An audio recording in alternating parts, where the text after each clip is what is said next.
Hello, welcome to the 2018 Meet the Candidates, a voter education program sponsored by the Shakopee Chamber and Visitors Bureau. My name is Elliot Johnson, and today I'm joined with Edward Schwaesdall, a local school board candidate. Thanks for being with us, Edward.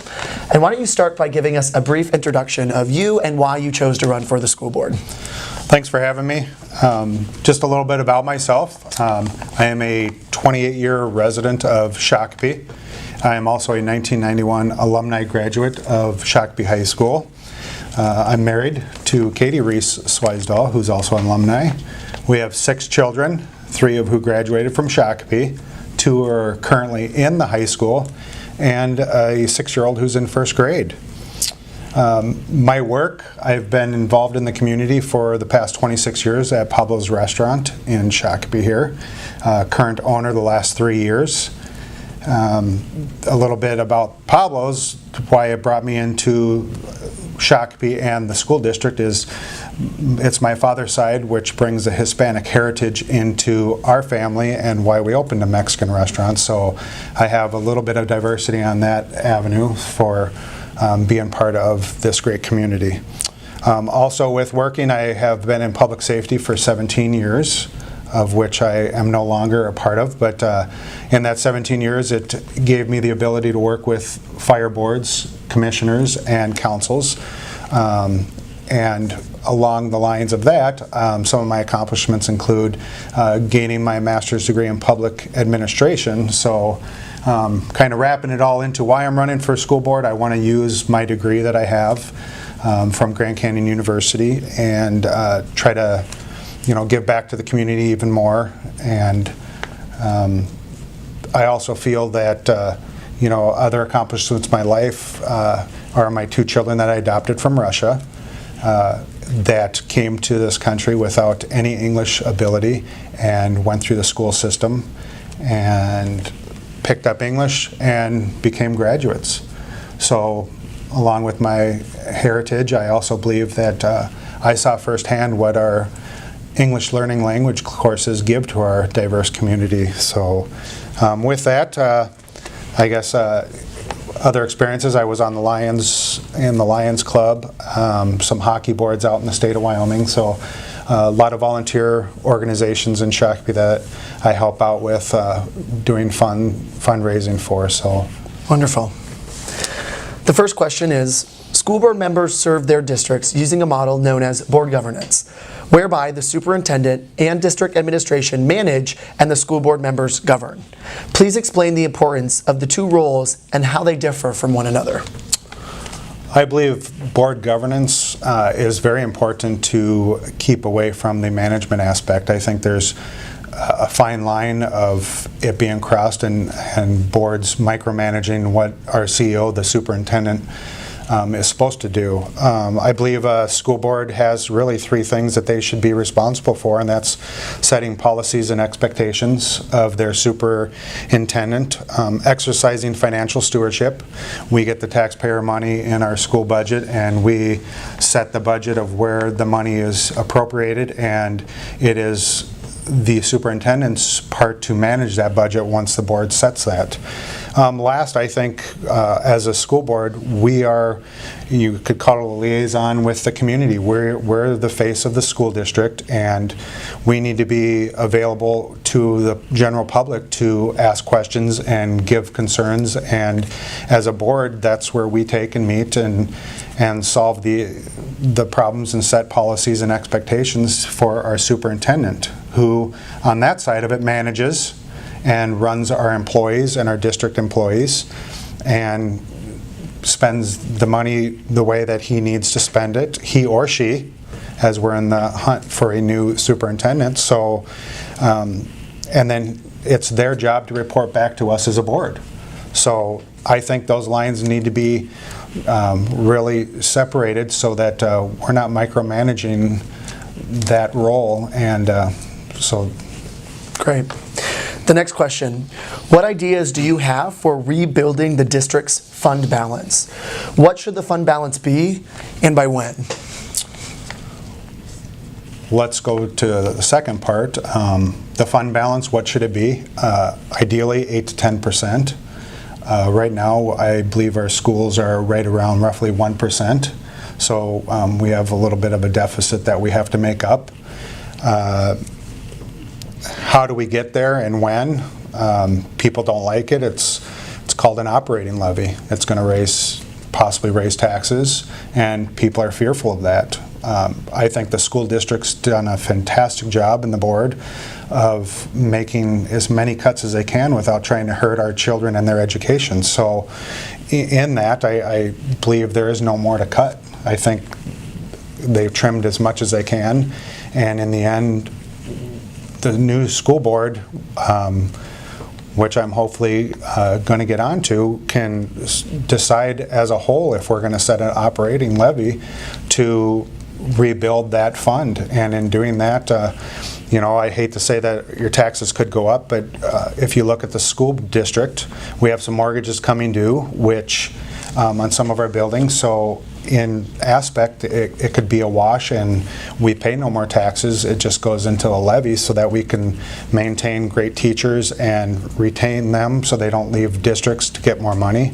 and our students don't sacrifice with higher crowding in the classrooms. Thank you. The next question. Shakopee's approved referendum spend is $724 per student.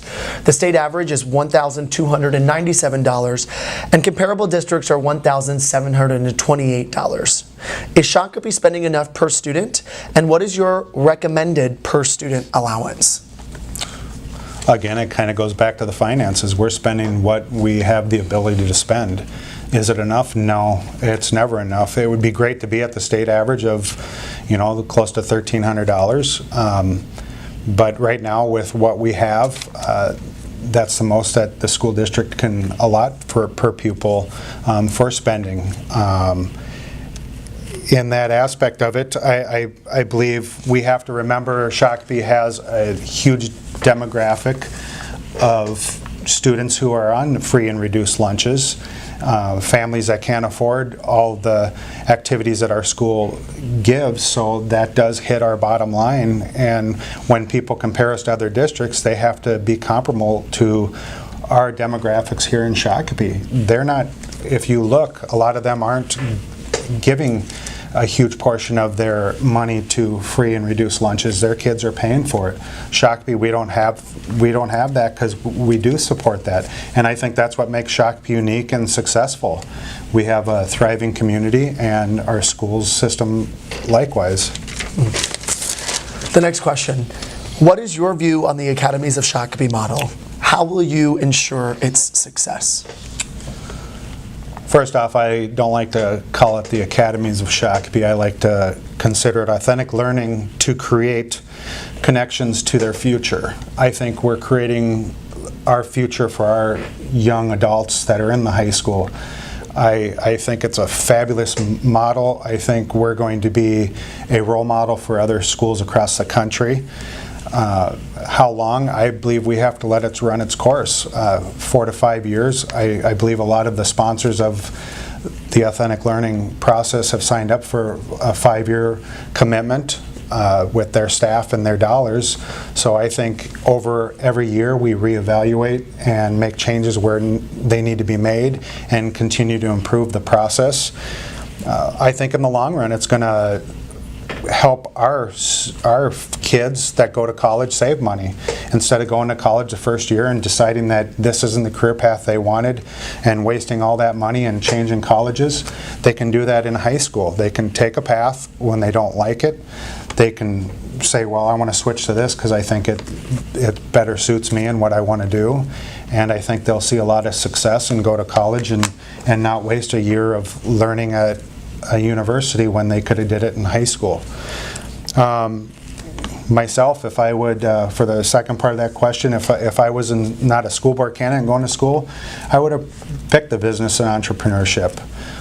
As a business owner, I think it's a great way to teach them all the workings of a small business here in town and large businesses that we have. As a school board member, I'd like to see it become more than 6 academies.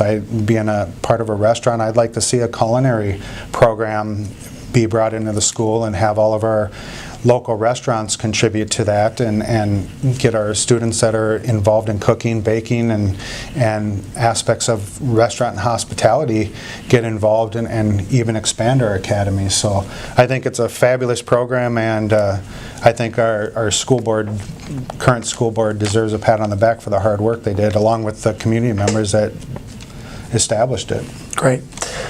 And the final question. What has the existing board done well, and what work would you be excited to continue? I think the current board has weathered a storm. We had a superintendent that misappropriated funds, and I think weathering the storm and keeping us on track, figuring out how they're going to get us upright, save money, keep our district going. I believe that they brought in Superintendent Anger, who I want to say Gary did a fabulous job, and the school board saved money, didn't do a headhunter, and went out and hired this guy, and he came in and rebuilt trust and became part of our community and was reachable by everybody, and I think a lot of the credit goes to our school board. So I think they've done a fabulous job at uprighting the ship and continuing that path, and they're leaving the situation in the hands of 4 possible new members on this board, and to keep it going in the direction that they have. I also think a great aspect of them is they created the Citizens Financial Advisory Committee. The public was worried about how our funds are. This committee came in, and they're an organization of local Shakopee people that are CEOs of companies that are running and double checking the checks and balances, and the school's going to get an audit here in the next month or so, and we'll see how that has helped our community. I mean, I think it helped the board and created that.